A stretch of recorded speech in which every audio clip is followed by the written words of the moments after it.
How's it, everyone? This is Silent J with Surf Trek Tonics. In this video breakdown, we explore the Star Trek 2009 reboot movie franchise. I will explain the most conflicting aspects of this new Trek universe that gets the most criticism from the hardcore Trek fans. So let's jump into it. In the year 2233, when the USS Kelvin was diverted by Starfleet Command to investigate an unknown singularity near the Klingon border. Kelvin, have you double-checked those readings? Our gravitational sensors are going crazy here. You should see this. It looks like a lightning storm. What you sent us doesn't seem possible. The Romulan ship Narada emerges from a red matter black hole, firing on the Kelvin, severely damaging the ship. They blocked weapons on us. Right in there. Torpedo locked on us at 320 degrees. Mark 2. Armed up. Coming fast.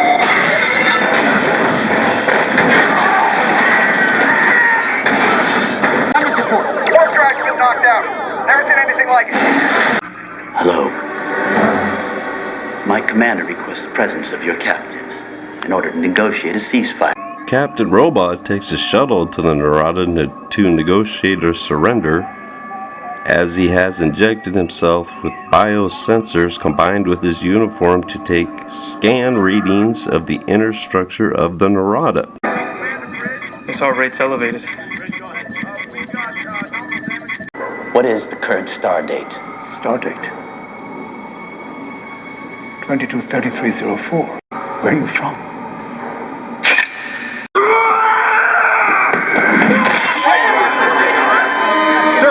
The Romulans detect the signal, and Nero kills Roba and resumes firing upon the Kelvin. They're locked on our signal. They're launching again. Bravo 6 maneuver fire full. Initiating General Order 13. We're evacuating. Sir. All decks, this is the captain speaking. Evacuate the ship immediately. Get your designated shuttlecraft. Lieutenant Commander George Kirk, the acting captain, initiates General Order 13 for the crew to evacuate the ship. Autopilot function has been destroyed. Manual operation only. Kirk discovers that the autopilot was destroyed, so he must steer the ship to ram the Narada with the antimatter explosion to protect the shuttles. Now here's the first detail that gets the most criticism. So we know the warp drive was knocked out, so Kirk powers up the warp core to build an overload because all of the energy can't exit the warp nacelles. That is why the nacelle powers up, but the ship does not go to warp. The impulse engines are generating the thrust.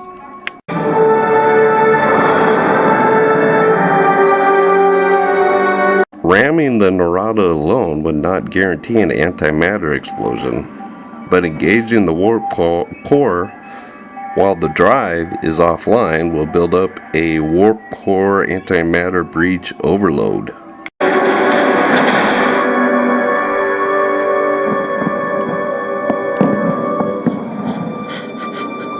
After the Kelvin disables the Narada, her escaping shuttles mass scan the Romulan ship, getting detailed sensor readings of its makeup inside and out. Now let's jump ahead to the year 2253. Starfleet and the Federation has had 20 years to analyze and reverse engineer the tech from the Romulan ship that originated over 150 years in the future. At this time, the Cage-era Constitution class were already being constructed, and limited tech upgrades were made to the design that we see in the Star Trek Discovery Constitution ship.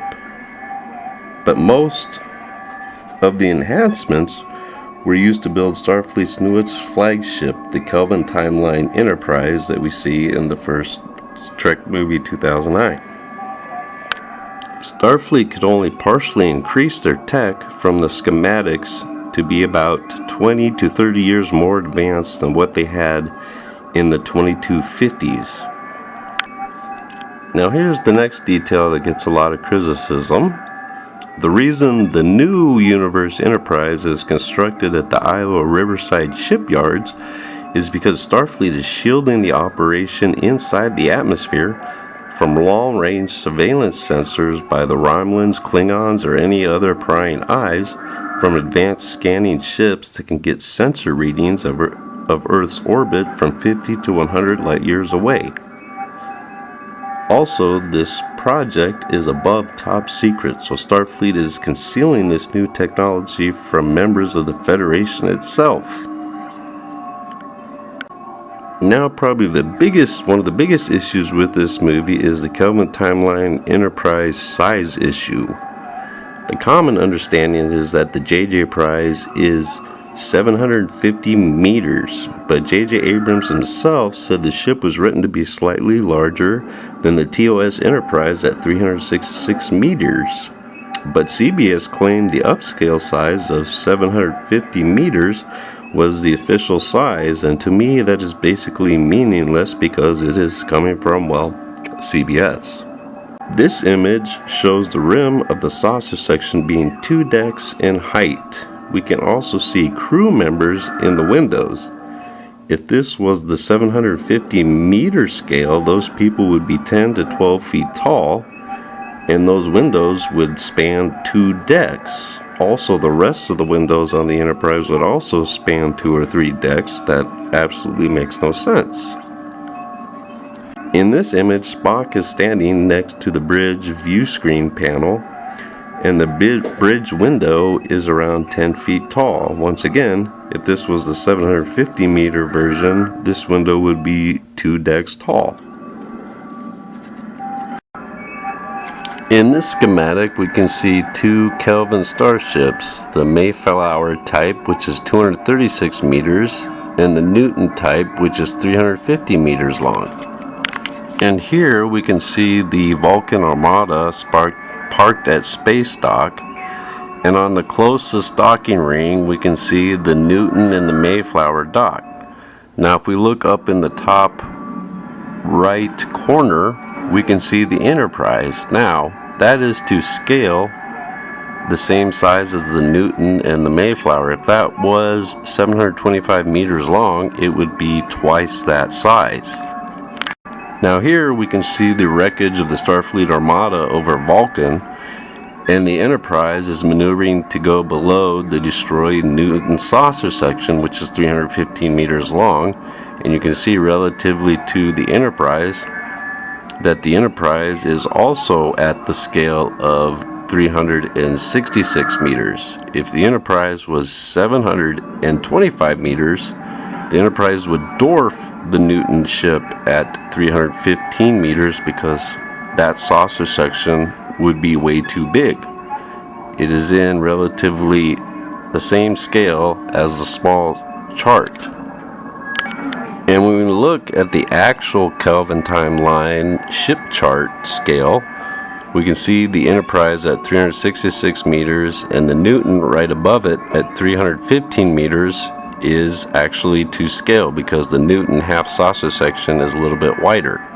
And also we can see the Mayflower, which is 236 meters. So the Enterprise can't be 725 meters, otherwise it wouldn't work in those 2 scenes at space dock and also the scene over Vulcan. Probably the biggest issue is the larger shuttle bay, but this image is deceiving because the TOS Constitution had a landing pad inside the bay doors with the elevator door in between the actual shuttle bay. The new Enterprise bay doors open directly into the shuttle bay, making it look larger because there was no barrier door. Obviously the shuttle bay is larger. At the 385 meter scale, this bay size will work because the JJ Enterprise secondary hull is wider in overall scale than the TOS Enterprise secondary hull. Now let's take a look at the JJ shuttle bay with the TOS shuttle bay side by side. Now if we look at the JJ shuttle bay, we can see the shuttle on the top right and compare that with the shuttle on the bottom left, or pretty much the same size to scale. The JJ shuttle looks a little bigger because it's got 3 dimensions, whereas the TOS shuttle is showing front on shot. Now, look at the JJ prize doors. They encompass the entire, they almost fill up the secondary hull. Now let's look at the TOS shuttle bay doors with the secondary hull. They are smaller and the secondary hull gets bigger. So the TOS shuttle is sitting on a turntable elevator. Now that elevator spins and opens up into the larger maintenance bay. So it is really an illusion that the JJ Price shuttle bay is larger, when in actuality the TOS shuttle bay doors are smaller and the new Enterprise shuttle bay doors are wider and more set back and open almost exactly the size of the secondary hull. So we can see by these 2 images compared. Also, if we look at this image with the shuttles marked off, we can see that the shuttles are the same size as the TOS shuttles in relative to the NCC 1701 on the back of the shuttle bay door entrance.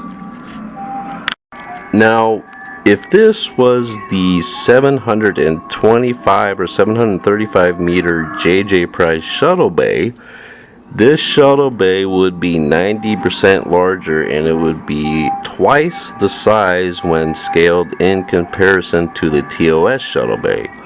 So this whole shuttle bay argument, if you really look at it and you really look at the proportions, does not hold weight, because 90% larger would be almost twice that size on that image as we see it now.